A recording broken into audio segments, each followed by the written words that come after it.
Assalamu alaikum wa rahmatullah. Welcome to Real Talk again with my fellow hosts, the Musketeers, Rashid and Junaid. How you doing, brothers? Assalamu alaikum wa rahmatullah. Wa alaikum assalam. How you, brother? Alhamdulillah. Assalamu alaikum. Alhamdulillah. So today we're going to talk about Mohammad Morsi, rahimullah. We're going to talk about COVID, and we're going to talk about cartoons, I think. So inshallah. So straight onto it, because our times are pressing. So Mohammad Morsi, as we know, is the late president of Egypt. He was born in 1951. He was married. He was married to a Hafiza, someone who memorized the Quran. Yeah, but he himself was also a Hafiz. So Hafiz married a Hafiz, i.e. Hafiza, who had 5 Hufaz, i.e. all of his 5 children memorized the Quran. Subhanallah, what a standard. So what I encourage our viewers out there, and this is a real message inshallah, that look, as Muslims, the first thing Allah subhanahu wa ta'ala is going to ask is our prayers on check. So we need to start praying 5 times a day if we don't do this. Start praying 5 times a day inshallah, and start reading the book of Allah. Whatever your portion, 1 line, 1 page, 1 juz, whatever, start doing it from today, inshallah. If there's anything you're going to take from me today, take that. So Mohammad Morsi, he had an engineering degree. He went to America. He done a PhD in California, and he was pretty good. So they offered him a job there. He worked there. Then he returned back to Egypt, and then he joined the Muslim Brotherhood. And I want to speak about Muslim Brotherhood a little bit at the moment on this subject, which is Muslim Brotherhood is a pan-organization across most of the Muslim world, right? They're known as Muslim Brotherhood in the Middle East. And what is rumored is that, you know, the Qatari king, who's or the prince, he's tied to the Muslim Brotherhood.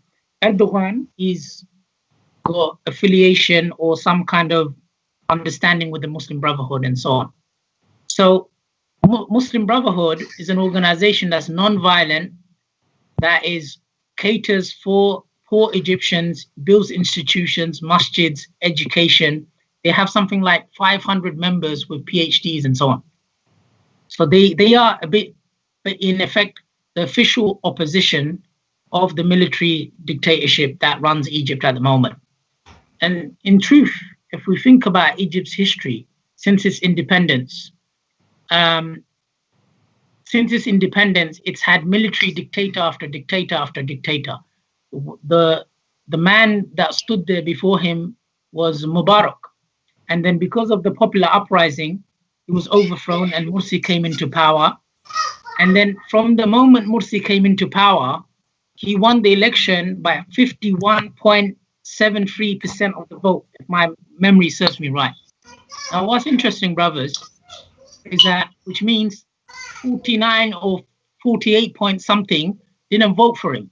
They opted for the military's preferred choice. You'd think people who lived under military dictatorship all their life would think, you know what, forget this, I'm going to go all out for the civilian candidate, even if I don't like him.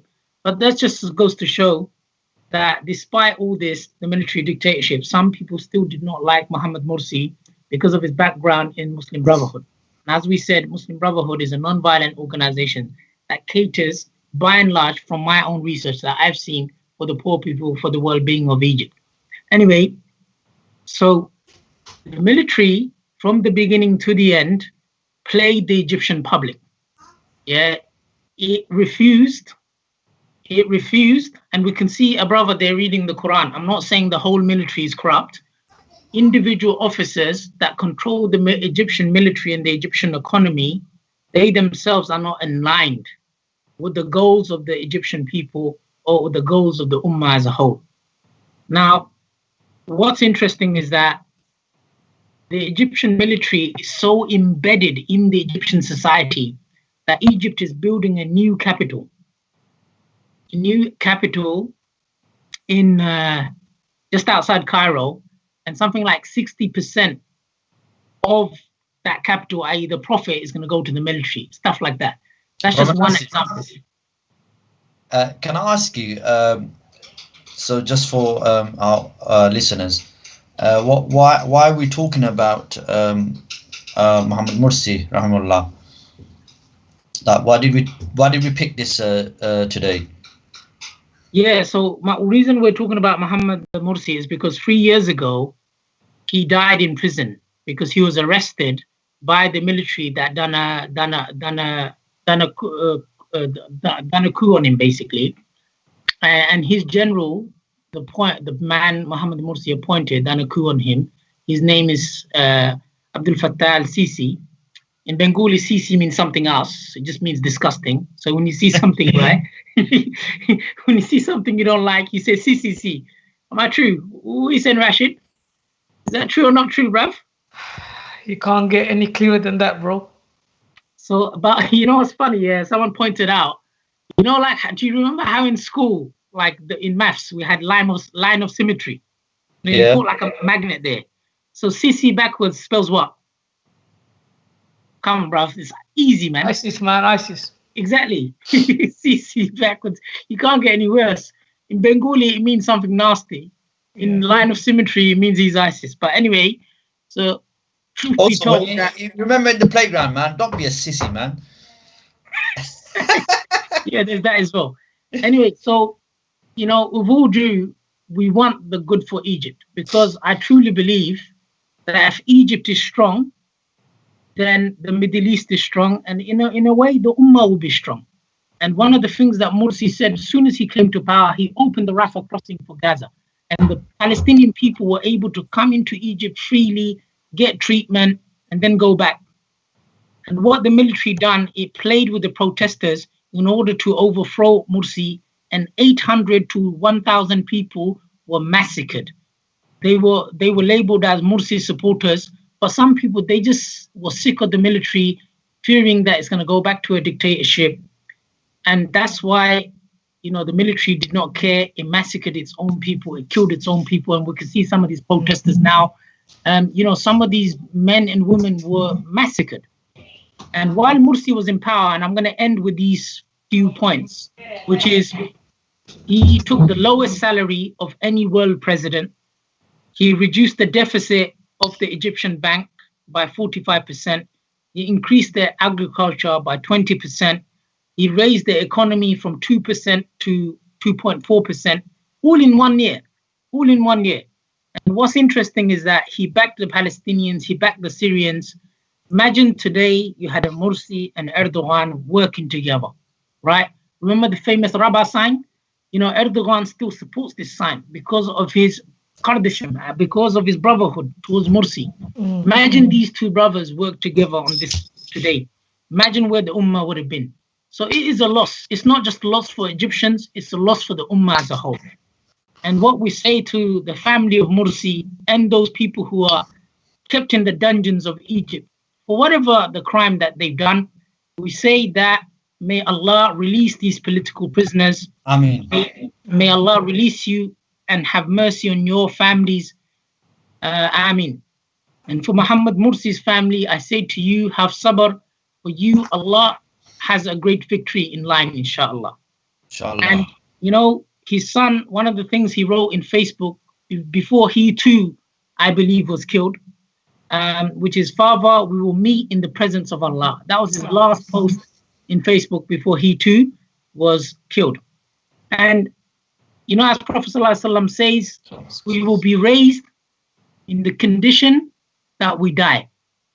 So we will be raised in the condition that we die. And if you want to know how you're going to die, look at the way you live. The way you live is the way you're going to die, and the way you die is the way you're going to rise.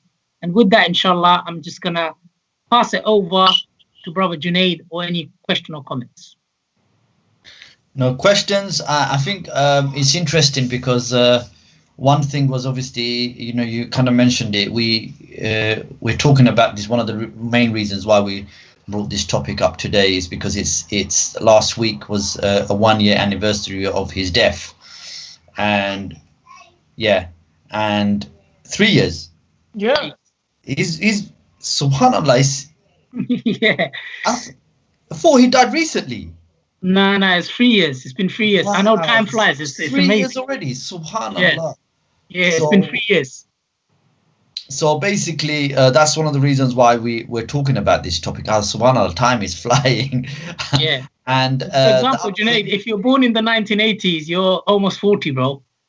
You know, we won't give away any more than that. If you're born in 1981 or 1982 or 85 or whatever, you're almost 40. Yeah, I passed that. I'm way past that, bro. But you know, inshallah. So what I was gonna say is interesting. You was talking about this topic today because it's a big contrast to the topic you spoke about last time, and when you was talking about Churchill, and when you was talking about it gave me a real kind of insight about our expectation of Islamic view of what leadership is. And Mohammad Morsi rahimahullah was an embodiment of that. You know, when we was talking about Churchill last week and all the kind of defects and all the things that he did in terms of his views, his racism, etc. And then you got somebody who's the total contrast, you know, and Mohammad Morsi rahimahullah, and the way he came into power. He didn't come into power, you know, like through force or anything. He won. People wanted him, voted him. And this guy wasn't popular or anything. He wasn't in politics forever and ever. He was just part of a jama'ah, part of a group that did well for the community, and that was it. So Jazakumullah for like bringing this topic, because I think it's a good reminder for all of us to try to at least embody his character, inshallah, within our own character. Can I just add something to this?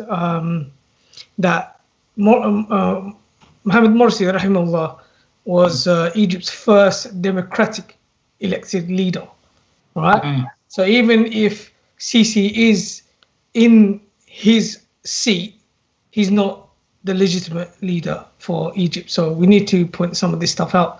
As for the whole democratic process,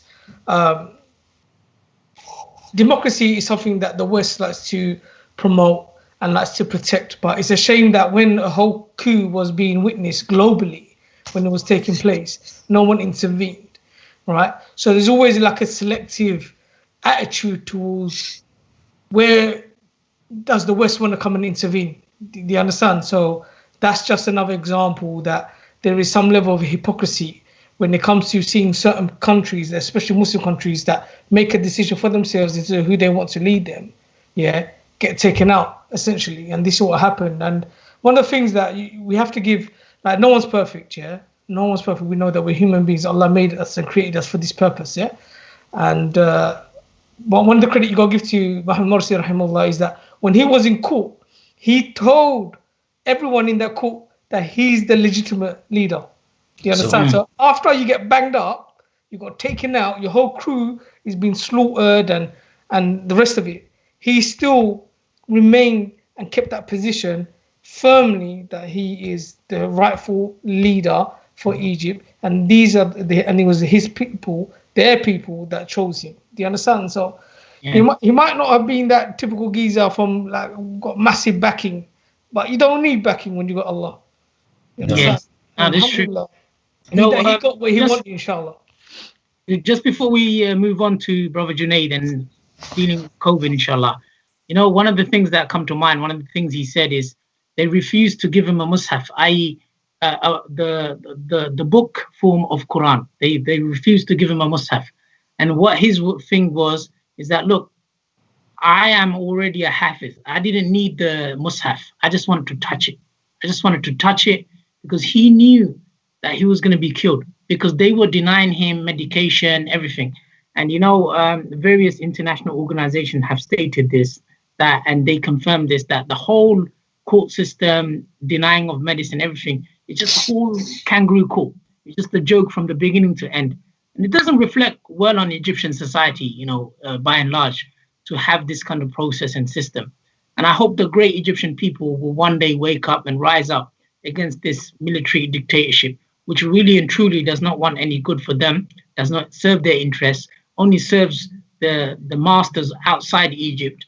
And it does not benefit the Egyptian people. You know, Egypt is a great country, huge civilization, thousands of years old. You should be on the world stage. You should not be on some backwaters of the Nile. Rather, you should be on the forefront. Anyway, inshallah, let's move on to COVID. Over to Junaid. Over to me, COVID.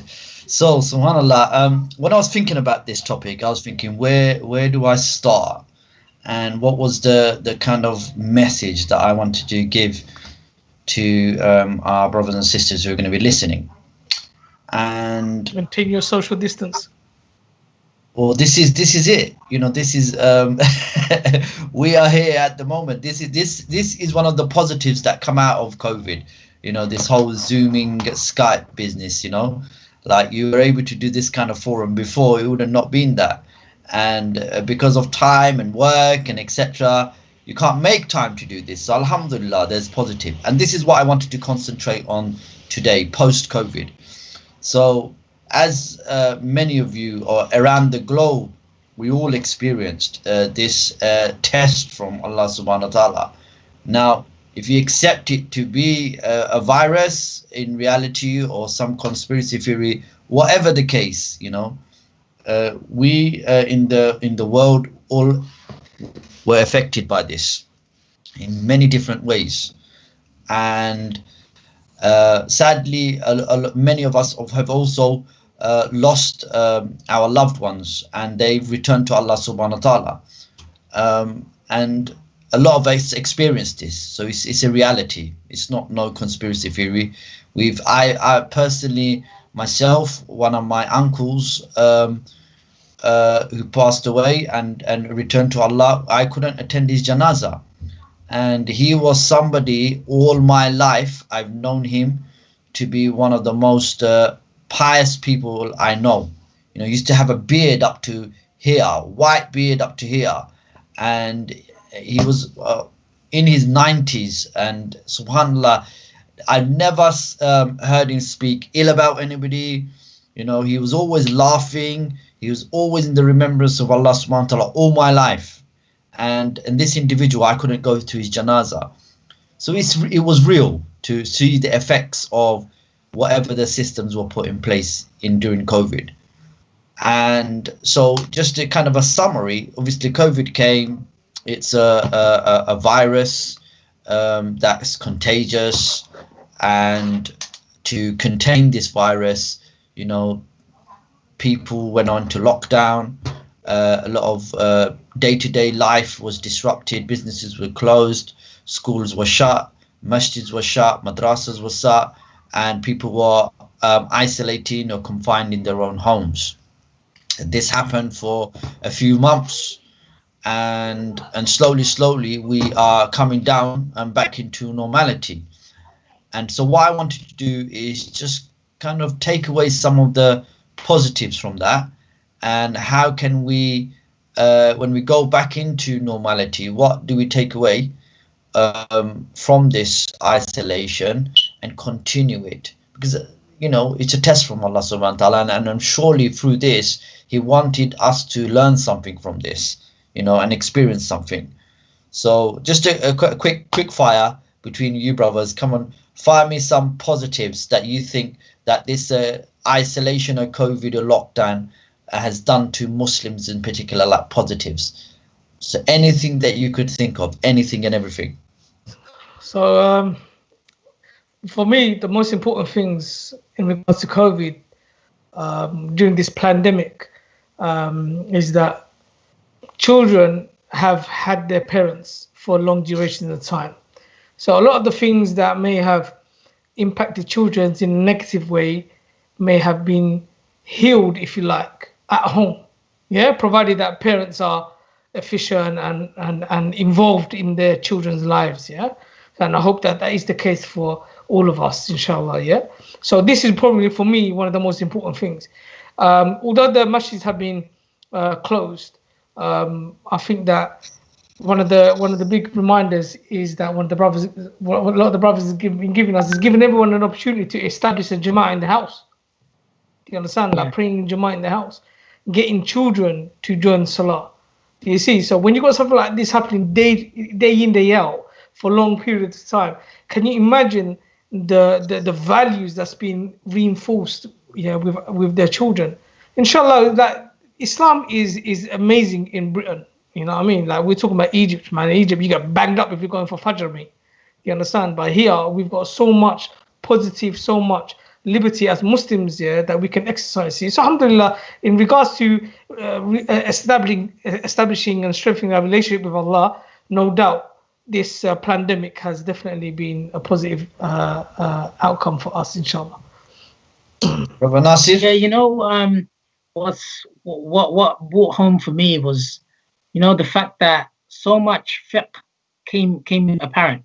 This idea that, masjids originally, obviously not so much in this country, but, this idea of the imam leading, and then, we've been told all our lives, feet to feet, shoulder to shoulder, and then all of a sudden, it's 2 meter gap between each person praying.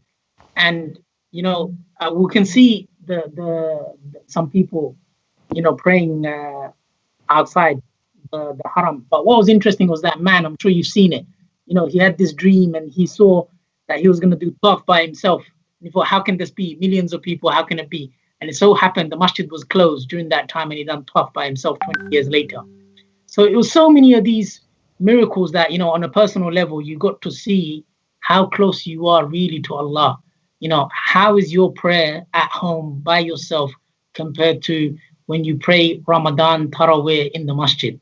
Do you still do 20? Do you still do 12? Do you still do your 8? Whatever opinion you follow, do you still do that? Or were you lazy? You got to pray with your spouse. You got to pray with your children. You get to appreciate the environment outside.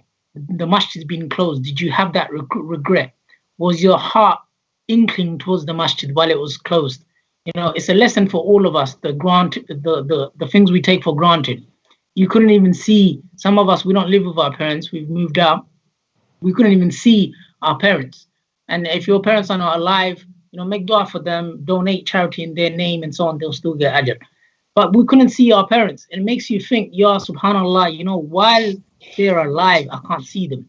Can you imagine some of the brothers and sisters who lost their parents? While this was happening, they couldn't attend the janazah prayer of their parents.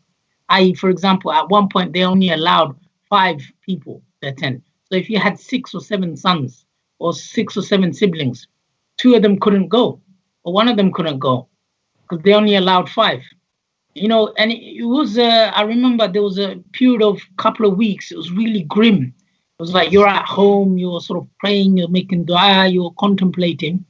And, sadly, some of the most exciting thing, I have to admit, was you couldn't leave your house. And when you went out to throw the bin or buy milk or bread, it became like a task. It became like a huge task because you had to queue outside the store. You weren't guaranteed when you go inside whether there is going to be any milk or there is going to be any bread. And those howling images of those poor people, and not poor, but elderly people in this country, whether it be man or woman, elderly, there was that image where they go to the supermarket and they see an image of this person that, there was a back of image that there's an elderly man or woman. I mean, I've seen both images and there was nothing in the shelves. And that really was heartbreaking because you think, what kind of society is a society that the moment you fall into a bit of difficulty, this thing in our mind comes in, only the survival of the fittest. When truly and really, I want to put a twist to this, right? Much as COVID was, and bad as it was, on jobs, on our lives, on everything, on our families, it wasn't a pandemic. It wasn't a plague. I'm sorry, I don't think it was. Because look, plague is like a place fully locked down. You go in there, there's no chance of survival, no chance of being alive. Pandemic is you in there, that's it, you're finished. Respiratory illnesses, every year, thousands of people die, sadly, from respiratory illnesses. People that have various illnesses. This is makes us think really that, look, they say only 2 things are guaranteed in life, death and taxes, right? Well, I say only one thing is guaranteed, is death, because certain countries, you don't pay tax. or the people who should be, they don't pay tax. Anyway, so it was difficult, but on a worldwide scale, right? There has been some good environmental effects as well, because the whole world's been locked down, right? Mother Earth, you know. Rashid, you're laughing, but really. What did you have to say mother for, bro? Why couldn't you say? No, I don't want to say this. Creation of Allah. I don't want to say this, right? But Next thing you're gonna be saying touch wood, bro. No, listen, I think I don't want to say this in the air, but I think there's a hadith. The Prophet ﷺ refers to us as our mother. I have to check this hadith whether it's authentic or not. I didn't want to say it, but you pushed me against like the wall you're behind, bro.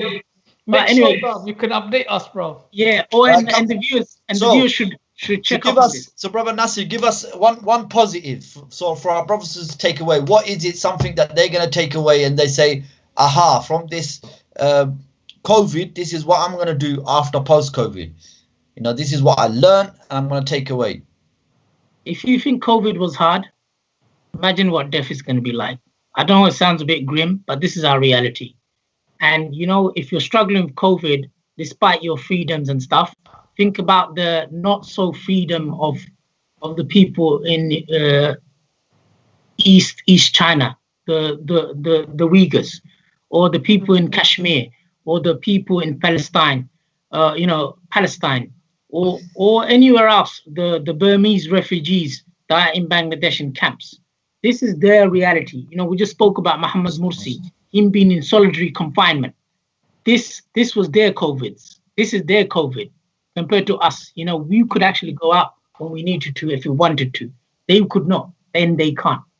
And unlike us being locked down for 3-4 months and then we're going to be out again. In comparison. These people, there is no 3-4 months. No, it's not 3-4 years. Some of them been in captivity for 40, 50 years. They die in the state of imprisonment. Jazakumullah. So, Jazakumullah, bro, for you for your kind of input. So, for me, I think just to kind of summarize this, the reason why I wanted to bring this up was the fact that we've experienced many things during this period that we most will not experience again in our lifetime. And there's a lot of lessons that we need to learn from it. Every experience, I think you need to learn from it. And in this one, I think first and foremost, we inshallah, we would value our relatives, our families, our parents much more than what we previously might have had. And inshallah, we'll keep that bond with them once lockdown finishes. Secondly, I think the value of not able to go to the masjid. I think the masjid being closed down, I think we all should feel the absence of that. And inshallah, I hope and I pray that once the masjid opens fully, we go there all Jama'ah, especially the Fajr, because I think Fajr we all could make it. And we make a firm commitment and dua to Allah subhanahu wa ta'ala that we do that. And secondly, we always make excuses and we make reasons why we can't do many things. And because of the busyness of life, work.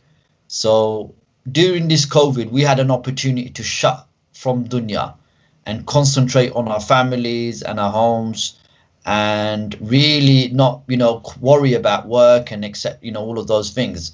So I'm hoping that we use this opportunity. We had Ramadan in that time as well.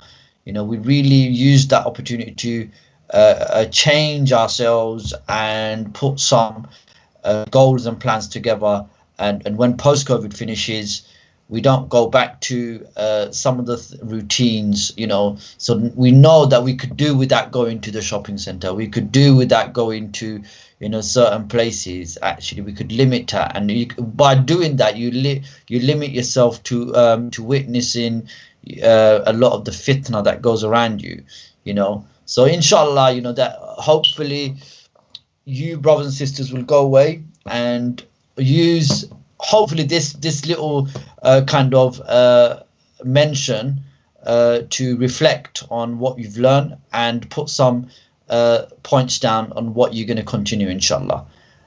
So in that note, I'm going to pass it over to Mr. R.A. to start his topic. Mr. R.A.? R.A. And Mr. R.A. Is it? Yeah, it is R.A., isn't it? Right. Well, before I was going to pass it over to you, I know our voice, he put a little clip there. So maybe we could put that clip towards the end. Because one of the things that we're going to introduce in this show, inshallah, is we're going to have a little happy clip or a happy what did we want to call it, brother Nasir? Happy thought. Was it happy thought? Or let's think about it while Rashid is speaking about cartoons. What you got against cartoons, bruv? All right, go on. Me? Yeah. Well, I was baffled when you called that. I'm thinking man's gonna ban cartoons now. Listen, I've got nothing against anything until that something's got something against me, bro. You know what I mean? Right? So let's keep it real. Let's see what humans are really on, innit? And people with certain personalities, reflect their personalities by their interests, innit? So tell me what your interest is in regards to cartoon. What is your first off? What year was what year was you born in? Well, 80s, 70s, 60s, 90s. This is all relevant, bro. It's all relevant. Yeah. We don't want to know the exact date, bro. Don't try it, Rashid. It's your ploy, isn't it? All right, don't worry, man. I know you've been watching Teletubbies and stuff, but I can't relate to that. That's harsh, bro. That's so harsh. Man experienced the 90s. Was it the 90s or the 20th century? I don't know, bro, man. Listen, bro. Look, we're going to find out. What's your favorite cartoon, Gon? You tell me. My favorite cartoon. So mine was Thundercats, bro. Not going to lie. Thundercats was banging cartoon. He-Man, Thundercats. All right. I allow you on that one, bro. But tell me this, yeah? What's the main character of Thundercats? What's his name? Lionel, bruv. All right. Junaid bhai. For me, I'll tell you, but I actually love Transformers. But I think as I grow older, I think it was manga and Dragon Ball Z. All right. I allow you, man, because you sort of said some golden names, in the era, You know what I mean? But there's so many, bro. Even like I watched all of that, including Tintin. You know what I mean? There's loads of stuff that has gone on TV, in nowadays. And these were good old times where you could wake up in the morning. You didn't need your parents around you. Your parents could trust the TV to allow you to be entertained in a sensible way, innit? The question is, can you leave your kids in front of the box unsupervised today? That's what I'm talking about today, bro. Now, that's interesting. That's interesting. You said two important things, bro. And I don't know whether it's intentional or whether Junaid caught on. But the Tintin cartoon was a solid cartoon, and I used to watch it. I only later on found out that this was a Nazi cartoon. During Nazi Germany, Tintin was actually a favorite. So propaganda film. Yeah, and it was promoted. So this is the background of Tintin. There's other cartoons like Simpsons, which is basically a Freemasons cartoon. And so each cartoon, if you look into it properly, they're backed by a particular group or organization trying to promote their ideas. Now, what's interesting is that you said we'd wake up in the morning, our parents could trust us to come and switch the TV on and watch. But the other thing our parents had, bro, is that we don't, is that there was only 4 channels, man. There was only 4 channels, and of which 2 of them didn't show cartoons. So there was a particular time as well. So BBC One and ITV. I don't know, maybe it wasn't called ITV then, but there was only these 2 channels. So there was actually a lot less for our parents. ITN, that was it. ITN. Was it? No, was it ITN was in the evening or something like that. But yeah, it probably did change.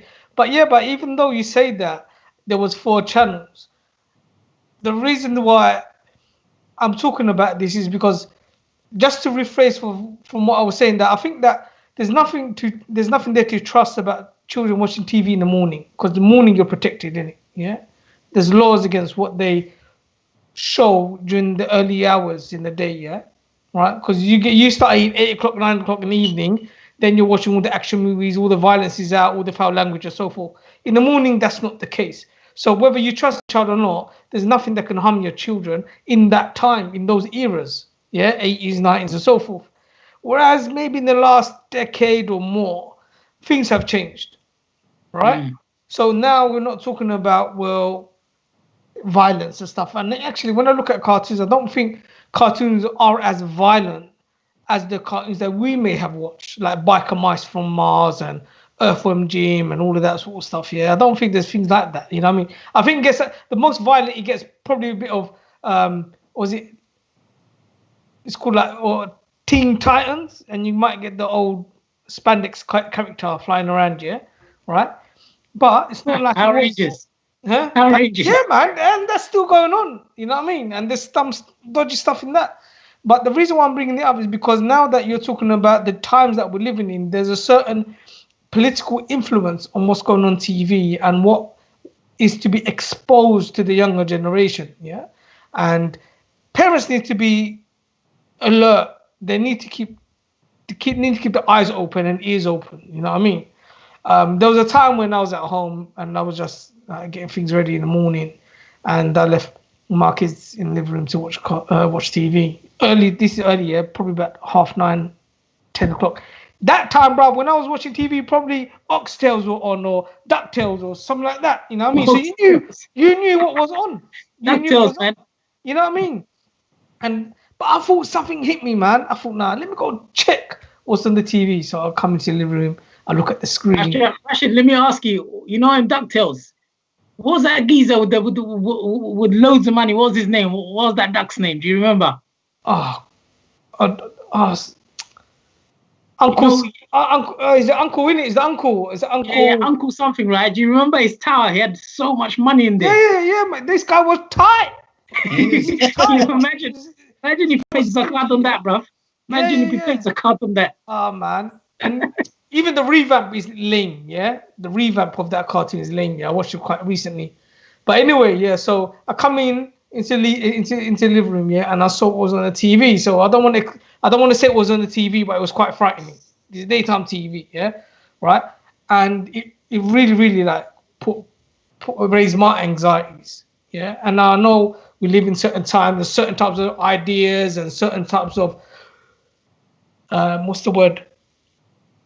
Inclusivity, if it's the word, yeah, is being pushed into society. Do you understand?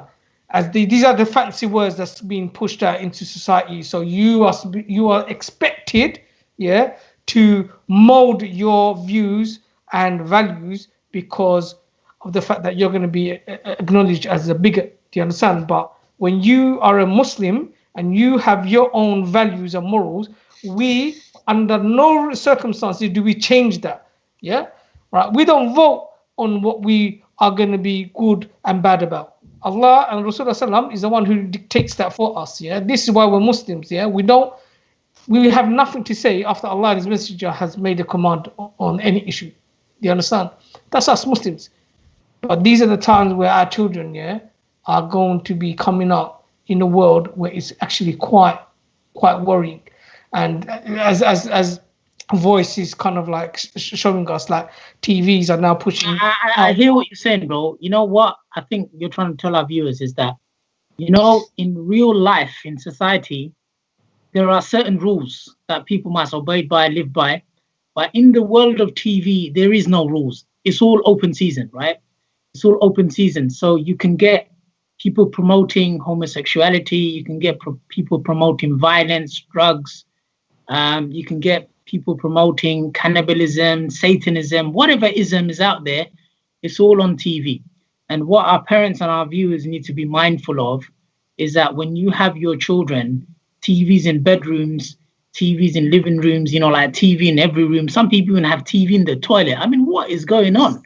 You know, seriously, you don't need a TV in the toilet, bro. Now you got the mobile phones, isn't it? So you can. Yeah, exactly. You know, and when I mean YouTube clip, you know, like I've seen even youngsters, they got headphones on and they got the phone, and it's 24/7. It's with them. It's like instant. And they're watching stuff now. You could have Netflix, Amazon Prime, Disney Plus, all of those channels on your phone. So whatever you're streaming is 24 hours. It's like in you. So indoctrination, we had an hour or so, yeah, if we're lucky. I remember coming home and getting half an hour because I had to munch and be out the door for Farah, yeah. I had to go out a bit, gone, and then come back. Farah means not parata, but reading. Yeah, going to the masjid. Yeah, going to the masjid and reading some Alif Bata and getting some whips. But anyway, that's another discussion for another day. Altogether. That's another day.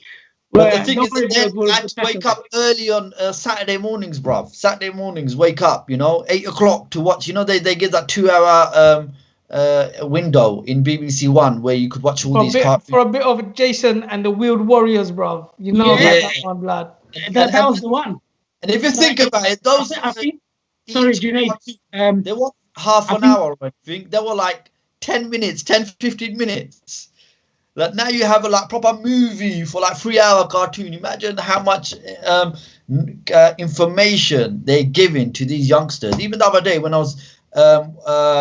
my little one, he watches Hey Dougie, yeah? So, Hey Dougie, obviously I had to stop it because I thought initially the first series were quite good. Like it didn't seem, but then I started looking at it and then what they were pushing, and even in one of the episodes where, they were building this castle and then there's these two couples and they're both men and you know what? We live in a society, we live in a country, a liberal values, and I get that. But this is my home. And like Brother Rashid said, this is our home where we have control over our Islamic values. What Allah subhanahu wa ta'ala says in the Quran and the hadith of the Prophet Muhammad sallallahu alaihi wasallam. And these are our guidelines, our rules that we abide by. Okay? We have control over. Nobody could come in this space. So we should really be careful on what we promote within our own homes. So I hand it over to Brother Rashid to summarize his subject and points, inshallah.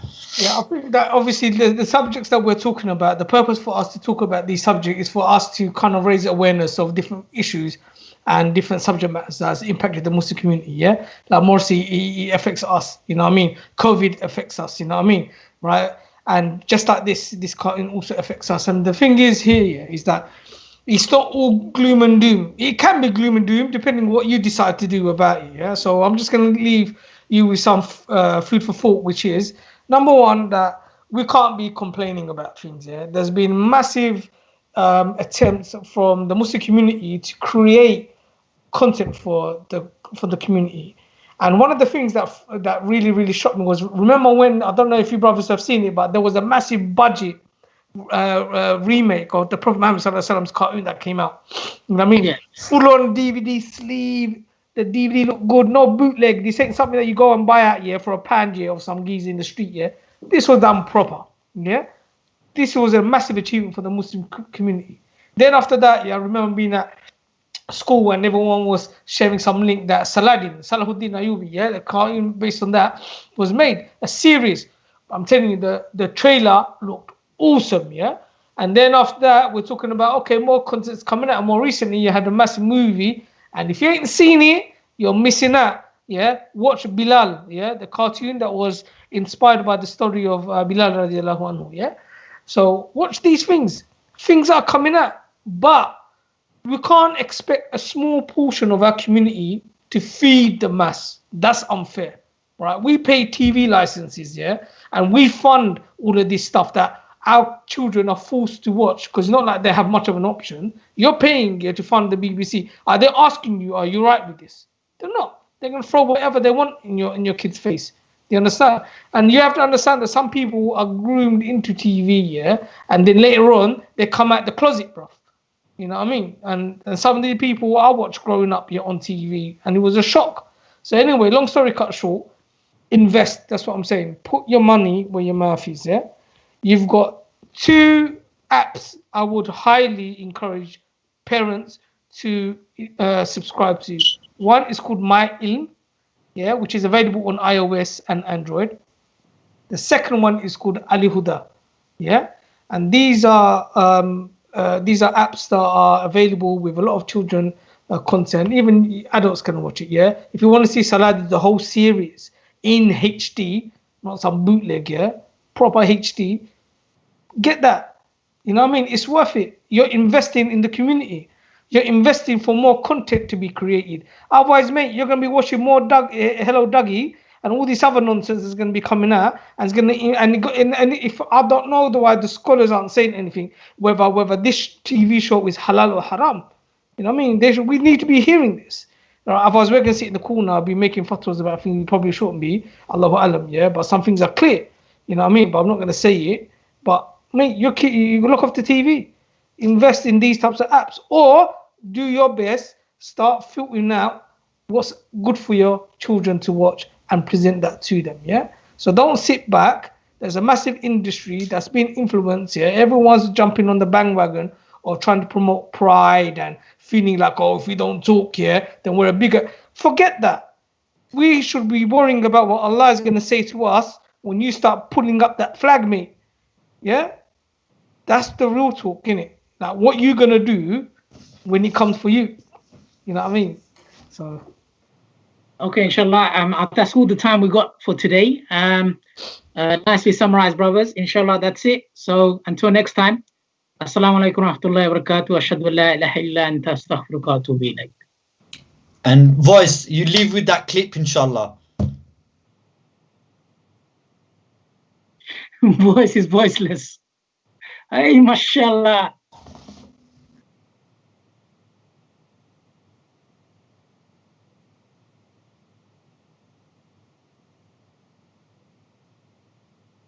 Doesn't seem like we got any sound on there.